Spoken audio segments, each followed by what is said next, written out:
Hari Om Tat Sat. Om Ajnanantimirandasya Gyananjana Shalakaya Chakshurumilitamena Tasmai Shri Guruve Namaha. Hare Krishna. So we're continuing our study of chapter 3 of Bhagavad-Gita. In the last passage, Krishna had mentioned this verse. This is an important verse.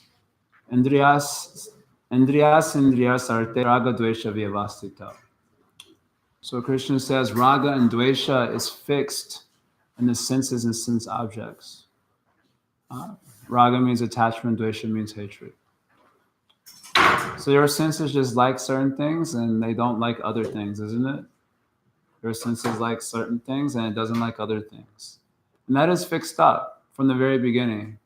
Just like sometimes you'll see little children saying, I don't like this, but they haven't even experienced it before. Or sometimes you may have this experience where you see someone, you don't even know who they are, but you say, I don't like them. You ever had this experience? So you say, do you know them? No. Say, why don't you like them? There's just something about them. Isn't it? You have this experience sometimes. So this raga and dvesha is fixed up in the senses. And we usually have attachment for things that are not good for us.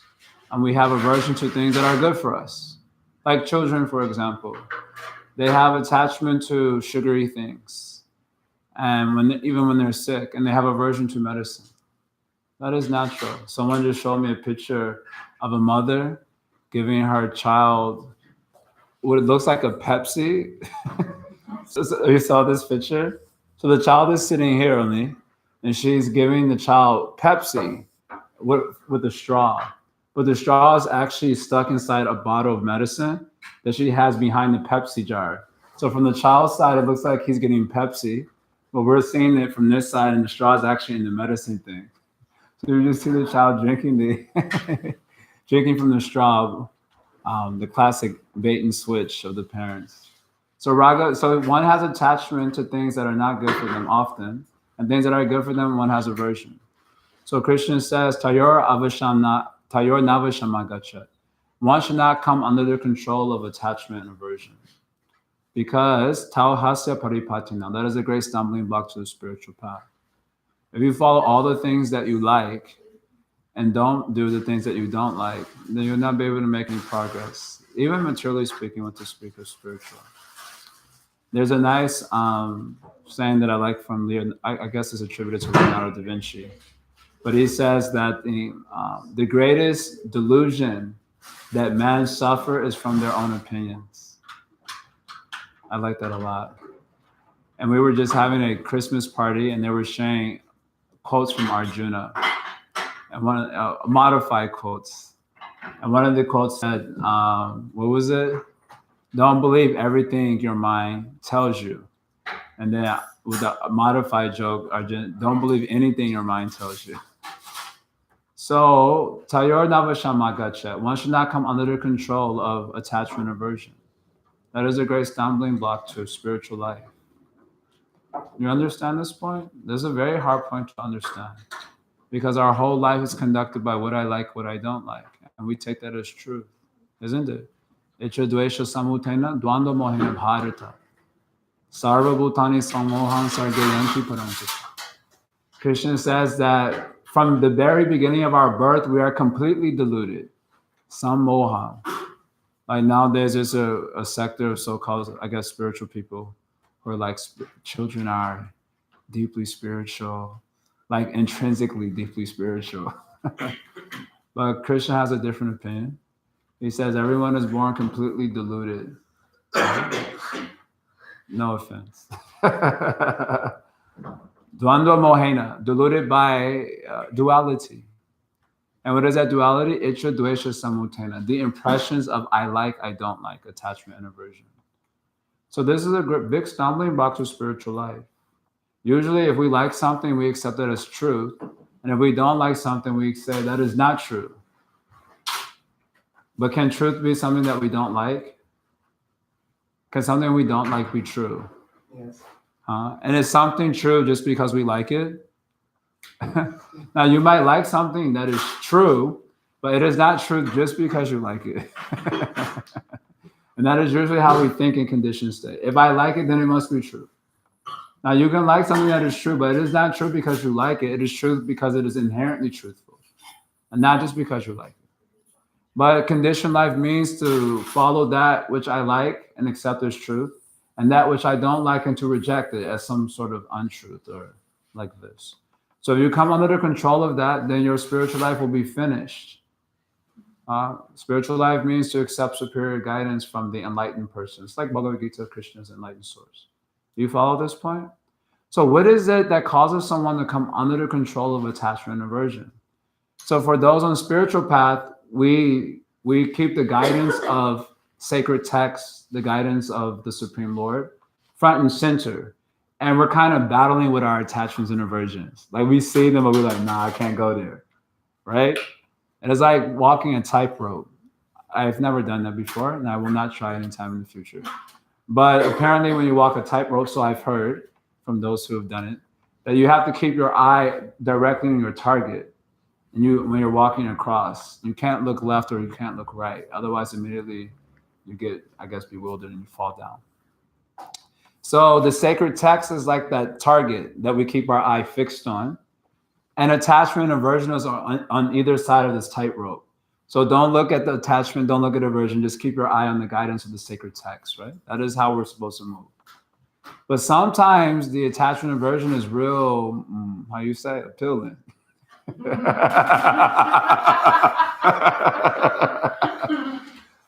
The spiritual person, we have this experience. We're trying to keep our eye on the sacred text, allowing our lives to be guided as such. But something is there that is very appealing. Just I suppose you see this on campuses, these college students set up that little rope and they, go across. And sometimes a friend is talking to, hey man, look at this, check this out. She's like, what? And then immediately you fall.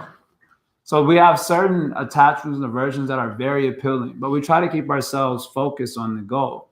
But sometimes we're not able to do that. So what is it that causes a person to come under the control of raga and dvesha? This is Arjuna's question. We're on verse 30. The last passage is from verse 36 to 43. And Arjuna wants to know the answer to this question. What is it that causes a person to come under the control of their attachments and aversions?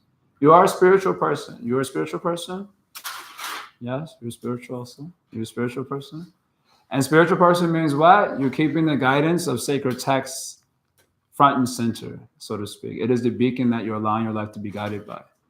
But you have these things that are these suggestions from the mind. Let's go check this out. That was interesting. Just check. So let's click on that real quick. Many times, many of us now have the habit of not reading sacred text from books. We read from our computers. I have this problem also.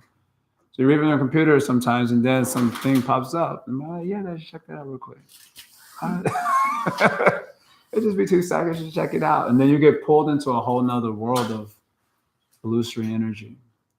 So what is it that causes the person, a sincere person, trying to follow the light of sacred text to come under the control of their attachments and aversions, even though they know this is a stumbling block for spiritual development? Yes, you have this experience. This is the first question of Gita. This is actually the first passage of Gita that ever made sense to me. When I first read the Gita, I'm sure many of you have this experience, but I was like, nothing was making sense. I remember Arjuna's question in chapter 2 about how does the self-realized person sit, walk, and so on. And then Krishna's talking about turtles. I'm like, what? How does this even make sense? I couldn't follow the analogies or anything. Nothing was making sense. But when Arjuna asked this particular question, this question was very relatable. Ata kena prayukto yam papam charati purushaha anichamapi varshneya baladiva niyochita. So Arjuna wants to know, kena prayukto ayam, by what force is one impelled, papam charati purusha, by what force is one impelled to do something that is papam, means sinful, something they don't want to do. Anichamapi. Anichamapi means they don't desire to do that. Why don't they desire to do that? because they have knowledge of the sacred text that says this is bad for you. And they want to act according to proper knowledge. They want to act according to virtue and do the right thing. So by what force is a person impelled to a sinful act? Anichamapi, even though they don't desire to do that. Baladiva niyojita, as if pulled by force. We have this experience. This is common experience.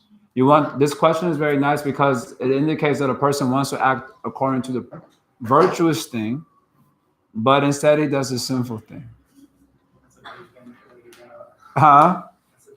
That's a big benefit of the doubt.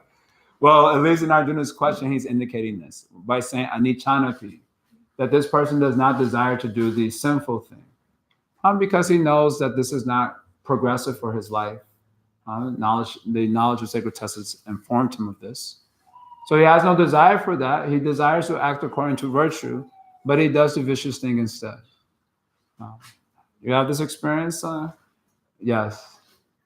Yes. Yes. Confirm. Yes. Yes.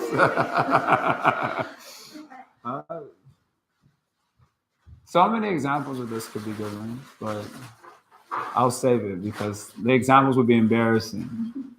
Oh, come on. Nah, I don't want to give any examples of what I'm thinking. So, Arjuna wants to know, what is this compelling force that causes us to succumb to our attachments and aversions? Even though we don't want to do that, we want to follow the path of light, the path of virtue, the path that is progressive. So our Christian begins to answer, very nice. Kama esha krodha esha, it is lust only. The word kama means desire. We often translate it as lust. It is lust only, which is, and krodha esha, and anger. Krodha means when lust or desire is frustrated, then you become angry. Isn't it? Just like sometimes, okay, anyway, everyone will relate to this, but in the Hare Krishna movement, one of the things that many devotees look forward to is getting paneer. Getting paneer. Paneer is like these cheese chunks. They get like little chewy substance. It's real nice. I thought it was soy. So it's not soy. They have soy also, but this is paneer. So devotees, I'm talking about devotees who join our movement, they give up a lot of things. No intoxication, no illicit sex, no gambling, all things we were used to doing. So I always call it, we need to compensate for all the things we're giving up. So one of the compensation principles is paneer.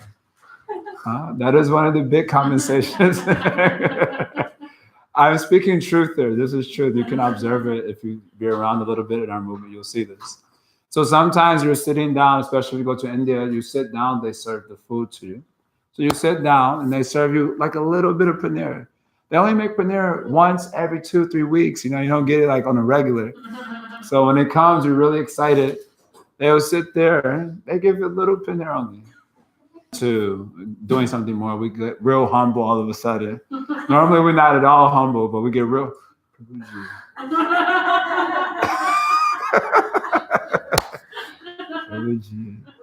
Can I get just a little angry?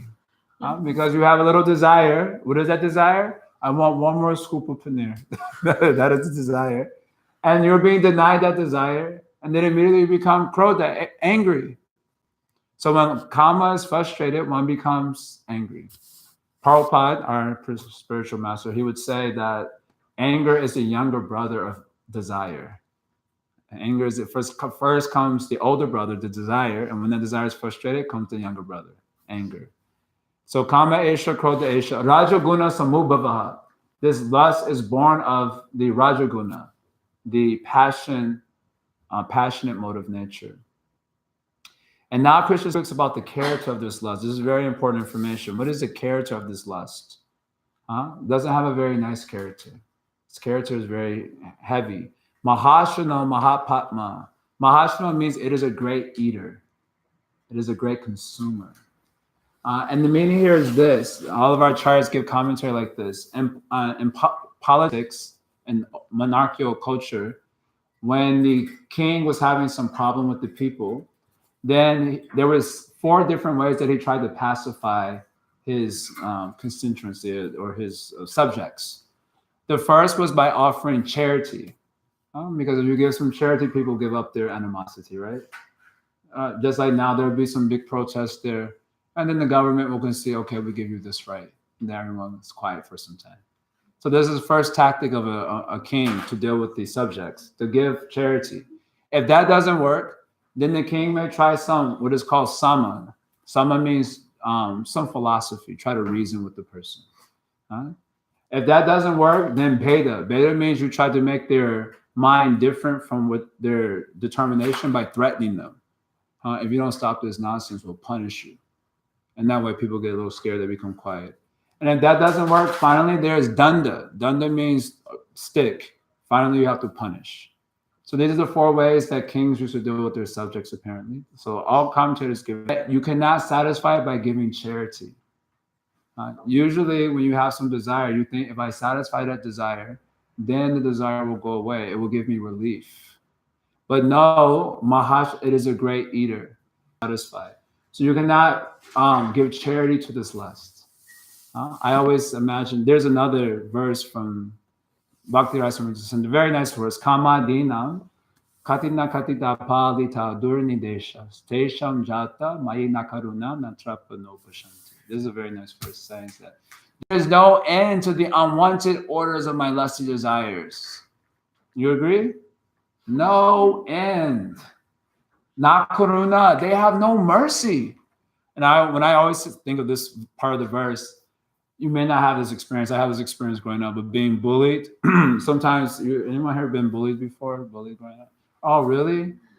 I'll come to school with you and I'll take care of you. Don't worry. If they keep bothering you, tell me about it. Say my older brother Jai will come and he'll take care of you. So sometimes with bullies, now bully will say, give me your lunch money. So the idea is that he will take lunch money and then he'll not beat you up. But sometimes the bully is so cruel that he will take the money, take the lunch, and then also beat you. So lust is like this, no mercy. It is giving some heavy desire. You are satisfying the desire, and then it says, I want more. So charity will not work with this lust. Its character is like this, that if you give charity, it will only grow stronger. Just like if you put ghee into fire, then the fire becomes bigger. You understand? So don't give charity to this desire. Mahatpatma, Krishna says here, Mahatpatma, this means this lust is also greatly sinful. This idea here is that you cannot reason with desire, nor can you threaten it by saying you'll be punished if you pursue this. Classic example, not classic example, well, like Romeo and Juliet. Anyone has ever fallen in love? Your parents, your mother, your father, all your friends can tell you that the person you're falling in love with is not good for you. Does it matter? Makes no difference. Why? Because that desire is there. It cannot be reasoned with. And even if your mom says or parents say, I'll disown you if you pursue this relationship, that is also right. Reason doesn't work with it. Threatening also doesn't work. So there's only one item left. What is that one item? Punishment. That's the only thing that works with this desire. It has to be punished. Charity, reason, like to reason with it. Threatening, and then danda, stick, punish. So only one thing works with this lust. Its character is such that only beating works. If you try any other strategy, you will be punished. You understand? Because it is Mahatpatma, it is a greatly sinful enemy. Vidyena mihaverina, it is the greatest enemy of the self. So that is its nature. In the next 2 verses, Krishna speaks of what it does to a person. In this verse, we heard about the nature of lust. Now, what does it do to the people in this world? And specifically the yogi who's trying to make advancement. Next verse is very nice. Dumena vriyate bhani, yatha darsha malenacha, yatobe navrito bharbas, tata tinadam avritam. So as fire is covered by smoke, as a mirror is covered by dust, and as the embryo is covered by the womb, tata tinadam avritam. Similarly, this lust covers the whole world. Our Acharya said the word idam, tena idam, and this word means the whole universe. Interesting. You understand? As fire, so what does this mean? When fire is covered by smoke, fire still performs its function of burning things. There may be some choking and all that, but fire can still perform its function. When a mirror is covered by dust, the mirror ceases to perform its function. Although it still looks like a mirror, but it ceases to function like a mirror because dust is on there. So that means it is a greater covering. And the embryo covered by the womb, you cannot even see the form of the embryo. It cannot stretch its legs. It is trapped. So that is very heavy covering. So in the same way, this universe is covered by different degrees of this lust. When the covering is slight, like smoke covering foam. When the covering is intense, then we still look like humans, but we cease to function like human beings. Just like modern society, very good example of this. Look like humans, but we have doubts. There is the end of civility. So they're looking like humans, but they don't function as humans because the lust is so intense. All the things that you see happening in the world, all the catastrophes that are taking place, whether political or all the social problems that are come, it is all due to this lust only. And the cover, what's happening now is like the mirror covered by dust. So when the mirror is covered by dust, you can still see that it's a mirror, but it ceases to function as one. So they're not functioning as human beings. None of us now in this age, it's very hard because the lust has become quite profound. Or as the embryo is covered by the womb, this is a given like example of animals. The soul in the animal body can't even pursue anything elevating or spiritual. So this whole universe is covered by lust in different degrees. Yes? Is the degree slight, deep, or very deep for you? You don't have to answer that publicly. You can just reflect on that.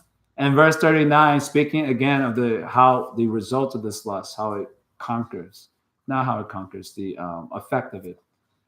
Avritam gana etena ganino nitya verina kamarupena konteya dushparena analena cha.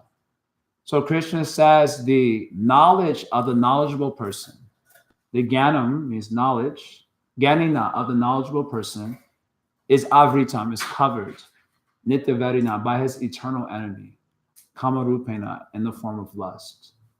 Dushprena Analena Cha, which is never satisfied and which burns like fire. So in this verse, Krishna is saying that this lust is equal to ignorance because it covers the knowledge of the soul.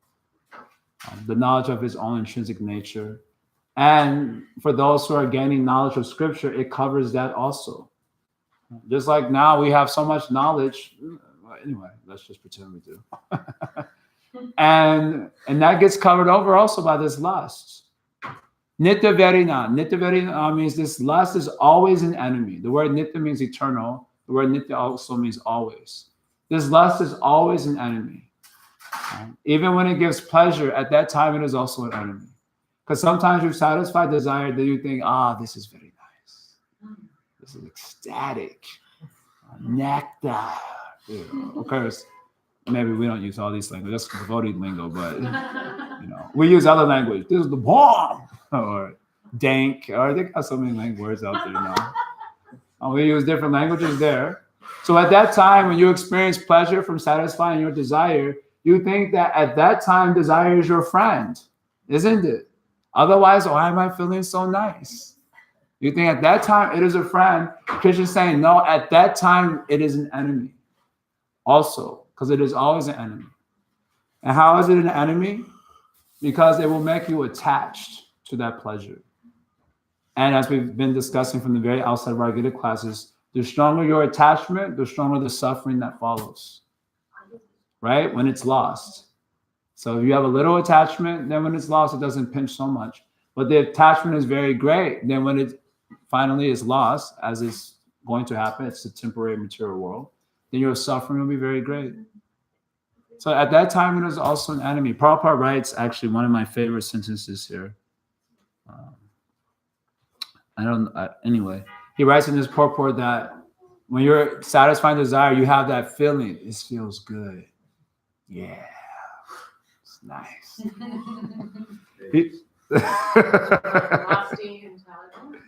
Huh? Is that what you're Oh, we're getting to that. We're on 339. I'm just describing why this lust is an eternal enemy. So Krishna said, Prabhupada writes here, let me find it. Yeah, Prabhupada writes here. Are you listening? Hear this. Just one sentence. While one enjoys sense gratification, it may be that there's some feeling of happiness, right? Yeah, nice. Woo! That feeling is there. But actually, that so-called feeling of happiness is the ultimate enemy of the sense enjoyer. When you say, that feels good, that is the enemy. Creating further attachment. Just like the druggie, someone who has drug addiction problem. So when they take the drug, they have a feeling, this is very nice, this feels very good. And that feeling becomes their enemy. Why? Because it causes them to repeat the same activity that is the cause of their destruction. And that's just a crude example, but it works in all sorts of ways. Another way it works, here's a more subtle example. Someone is praising you. Suppose there's a room, 100 people.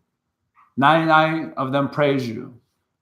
By the time you get to the 10th one, you become a little attached to getting that praise, that appreciation.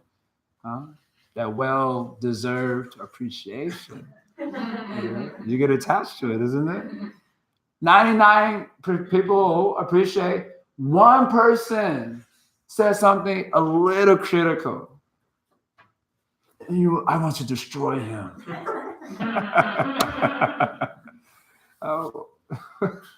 This is another way how lust becomes the enemy.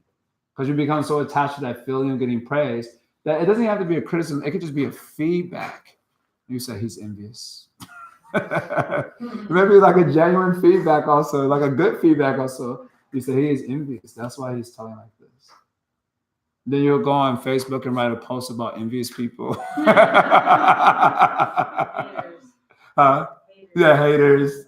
And then you have your foolish friends who are going to come up and say, "Oh, haters are going to hate." You're like, yeah. And that way you become completely in bondage. So at all times, this lust is an enemy. Even when it gives pleasure, at that time, it is also an enemy. So this is the effect of lust. So having spoken of the character and the effect of lust, in the next verse, Krishna speaks of how it conquers. How does this lust conquer? Indriyani mano bhudir asya adhishtanam uchate. Asya adhishtanam means the standing place of lust, the citadel. What are the standing places of lust? Indriyani mano bhudir, the senses, the mind, and the intelligence. So desire enters into those cities. Prabhupada compares them to cities. So if you think of lust like an occupying army, charge, and it enters into our senses, it enters into our mind, it enters into our intelligence, and it conquers those places. That's kind of scary if you think of it like that. And in this way, lust bewilders us. And we have many fancy ways or euphemistic ways of expressing our bewilderment.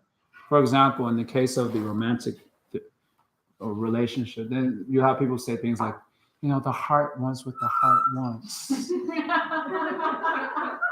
So for that, Krishna said, bewildered. Because it's just a sense, it occupies your whole space. That same thing when the heart wants what the heart wants. Half a year later, there's separation. You want to kill the person. I fell in love with my sweetheart, and their eyes were like the stars, and all this sort of crap. And then 1 year later, they write another album about the same person. How I'm better off without them. And that record will go even more platinum. Huh?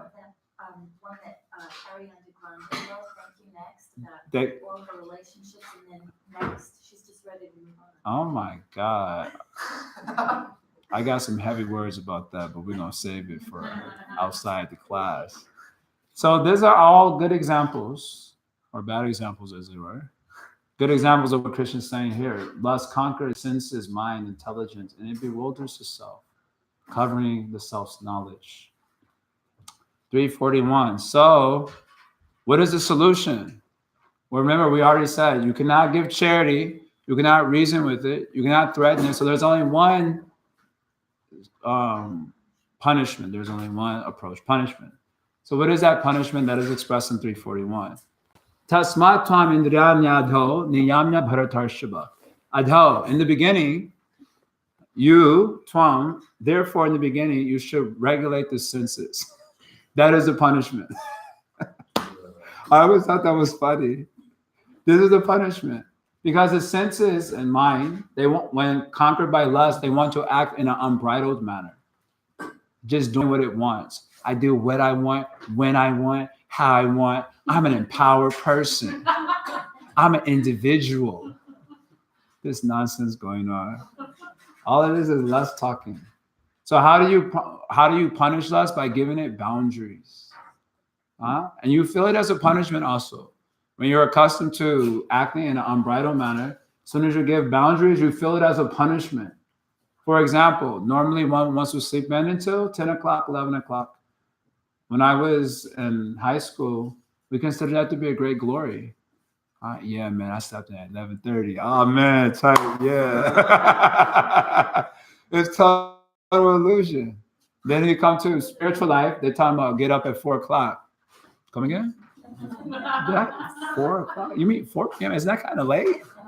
No, we mean 4 in the morning. What? You crazy. One things like this is craziness. Immediately you give it some boundary and immediately one feels it as punishment. So this is how you punish this enemy. Right?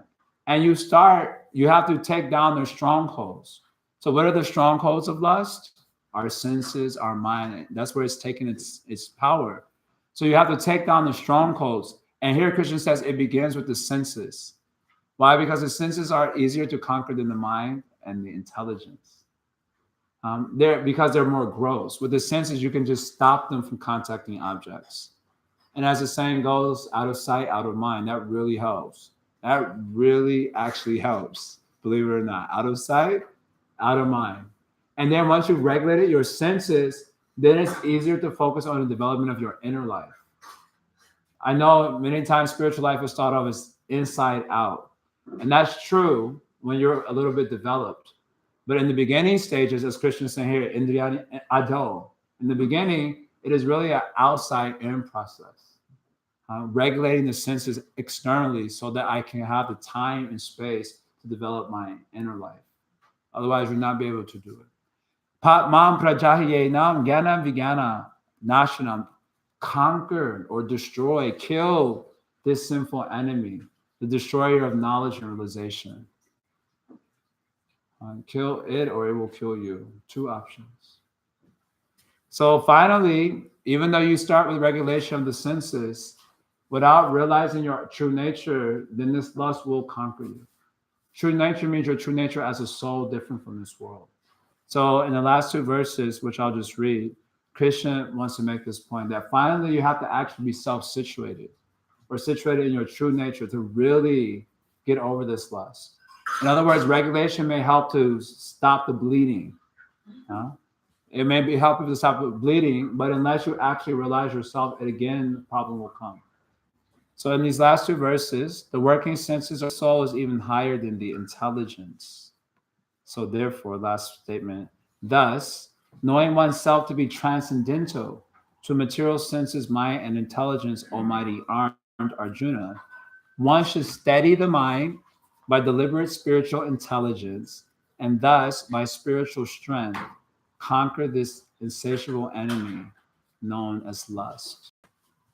So the essence of this last 2 verses is that one has to finally become self-situated.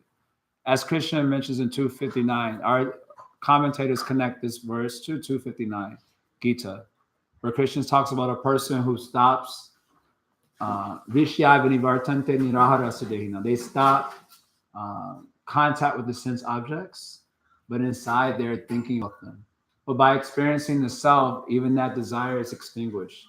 So in the same way, Krishna is saying here that finally you have to experience your true nature to get over this lust problem. But you can regulate it and make progress, and then finally you have to realize yourself. Otherwise, you will be conquered. So this is this passage. Final statement here, because Karma Yoga, Krishna's been describing Karma Yoga so far. Chapter 3 is called Karma Yoga. And so the Karma Yoga means desireless activity. So the biggest enemy to the healthy application of Karma Yoga is this kama. So beware of kama. So they say beware of dog. Beware of kama, the beast. It is a beast, and it's an attack dog. It kills. Sometimes they have attack dogs that are very scary. So this kama is an attack dog. You jump over the fence because you want a little sense gratification. Oh, this looks like another nice house. I'll rob this one. You think I'm going to get that sense gratification without any consequences? And then you're like, man, this is cool. I got over the fence easy, no security. Going up there. This is gonna be great. And then all of a sudden, you're like, oh, look, little cute little dog. What are you gonna do? And then all of a sudden, like a whole horde of them come around, and you finished. So beware of karma. It is a great obstacle, of course, spiritual life in general, into this process of karma yoga. So we'll stop there. We have about 8 minutes or so. So you guys can work on the questionnaire I have here a little bit. Sometimes you can take 8 minutes and work on it, and then we'll end the class with any final questions or comments anyone says. So we didn't do anything on the last one, but they're kind of together, so it's okay. Okay, you can split up into groups and just review whatever we've learned today and yesterday. Thank you. Sure. Yeah.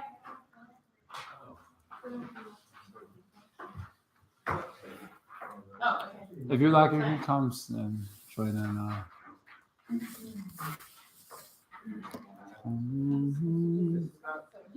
This one goes to verse 35. What? It does? Yeah. Oh, that was a typo. But the questions go up to. The questions are up to 43. I just said. Oh, I see. I know, I think you guys were, I'm still up.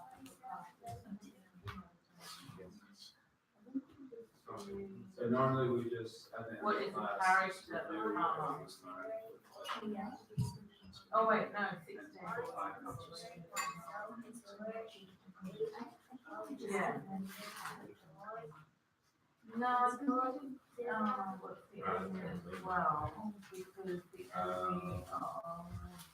coming Hare Krishna.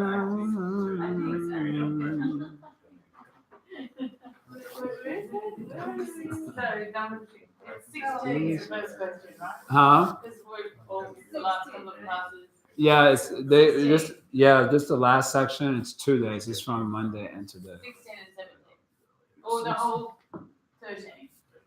Yeah, just do the last one from verses. What are the verse numbers? From 30 to 39. Oh, no, 27 to. What does it say? 27 and 35. Just do that section. Oh, okay. The last section. It's from 2 days.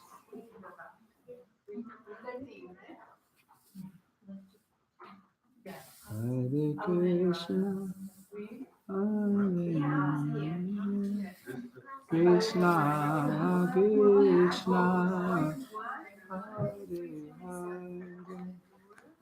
Hare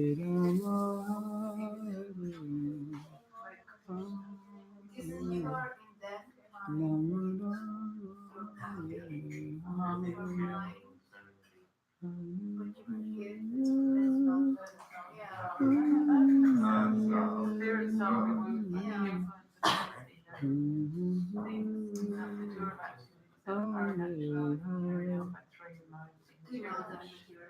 You want to question? Yeah, this one is from chapter 2. Yeah, or maybe we can share with these ladies here. You guys have an extra questionnaire.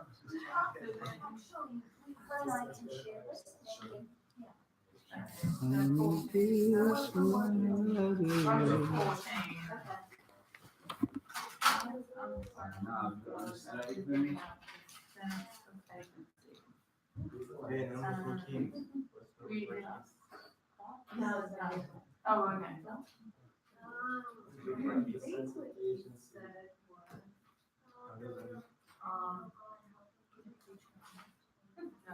I'm looking. One who is in knowledge of the absolute truth does not engage himself in the senses and sense gratification. Knowing well the differences between work in devotion and work for achieving results. Oh, yeah, that is really good. Yeah.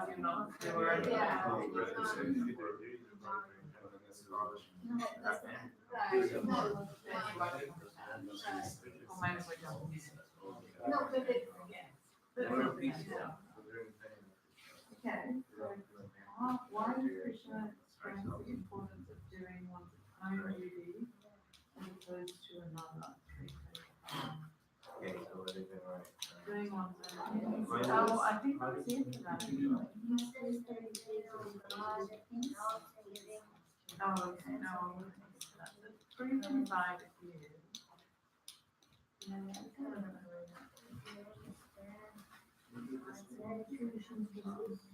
Doing one's own duty as opposed to another. He says it's far better to describe one's prescribed duty, even though faltering, than another duty perfectly. Destruction in the course of performing one's own duty is better than engaging in another's duty or to follow another path. Okay, so he's just saying you.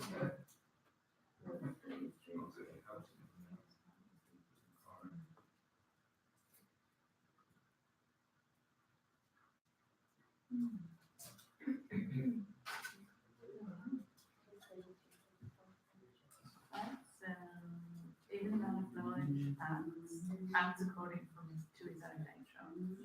For everyone follows the nature he has acquired from the three modes. What can repression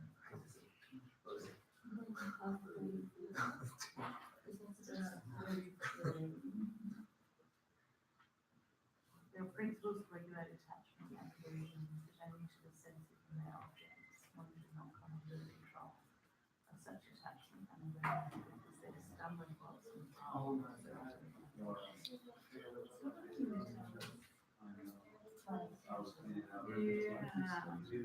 why follow your own path and not anyone else's?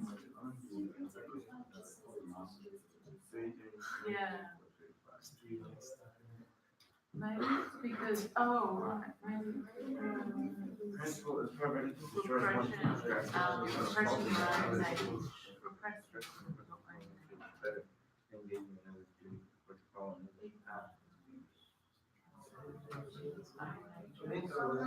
Everyone follows the nature. We didn't do that. I don't know. I remember the Oh, yeah. Right. let's do the last Yeah. one, the last. So, Why is it? everybody has. So that was today, and that was Like,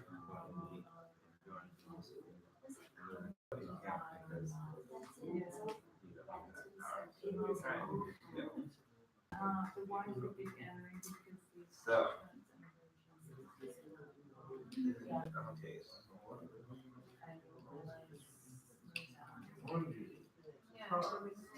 Okay, ring, ring, ring.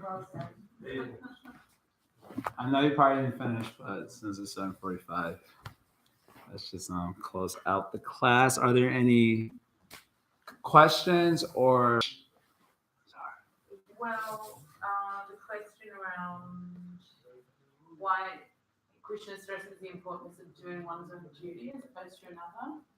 Yeah, that was from Monday's class. Oh. Yeah, so the idea is that so the soul is different from the body, and the soul gets a body, and that body has a particular nature. So according to the nature of the body, certain responsibilities. So some souls get the bodies of warriors, for example, they have a warrior psychology, and so there are duties that are ascribed to that psychology. And it is better to do those duties than because they serve a practical function for the uplift of society, than to do some other duty which you're not actually designed for. Like, this is a very crazy example, but um, there are people, apparently they call themselves trans species.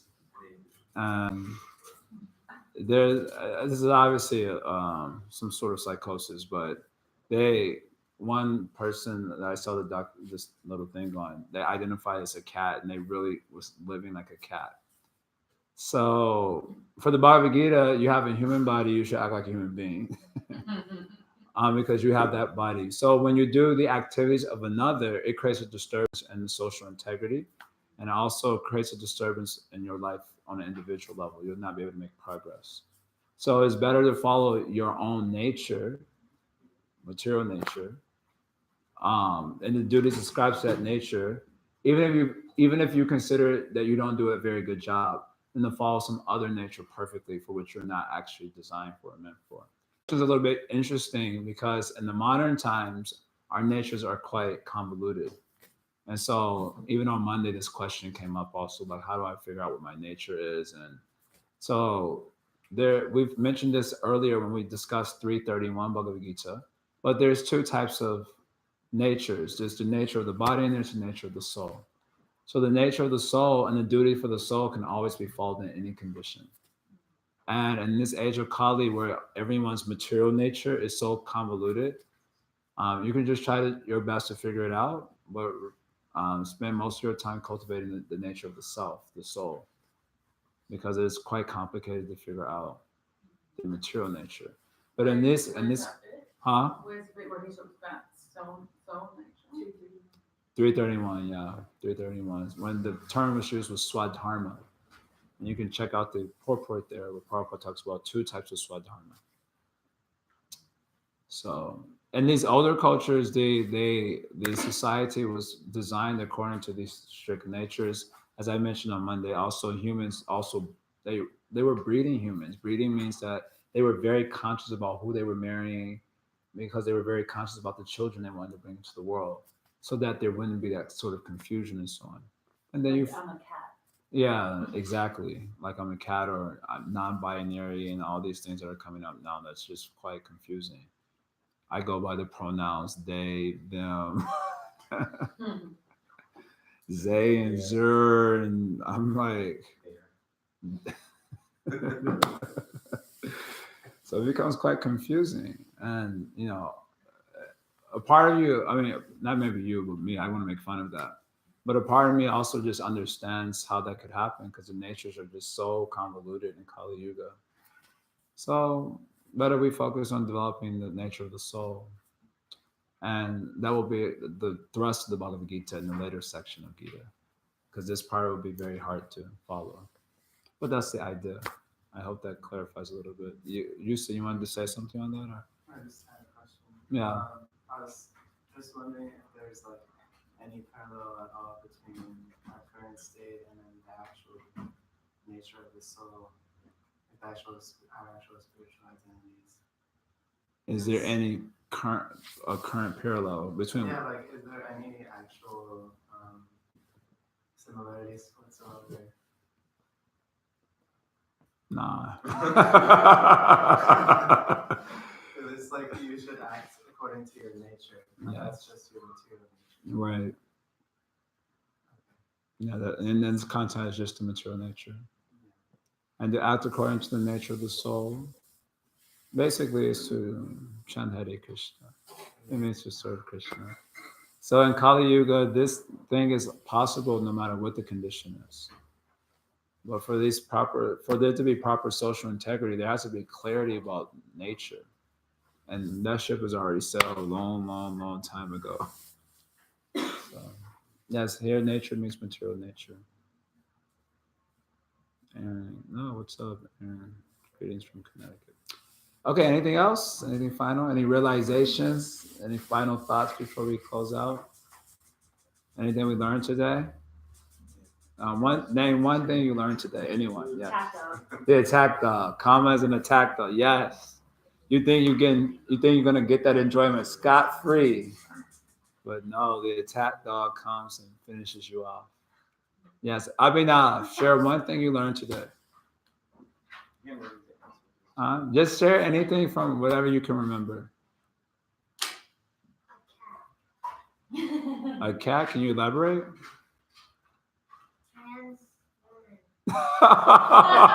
Oh no! Oh no! Oh no! Okay, say something from earlier in the class that you remember.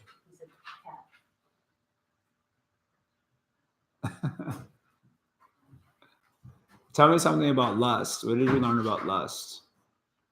Oh, the fire covered the smoke. The mirror is covered by dust. And embryo is covered by a womb. Yes.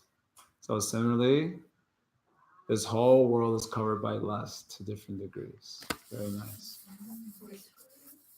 Yeah, we're the situation is dire. There's no doubt about that. But again, if we allow our lives to be guided by the light of sacred text, there's hope. At least on an individual level. The world will be as it is. Yes. I just wanted to mention, I found it scary that you said lust takes over your senses. Oh yes. Oh, I agree. That was very powerful to hear that. Yeah.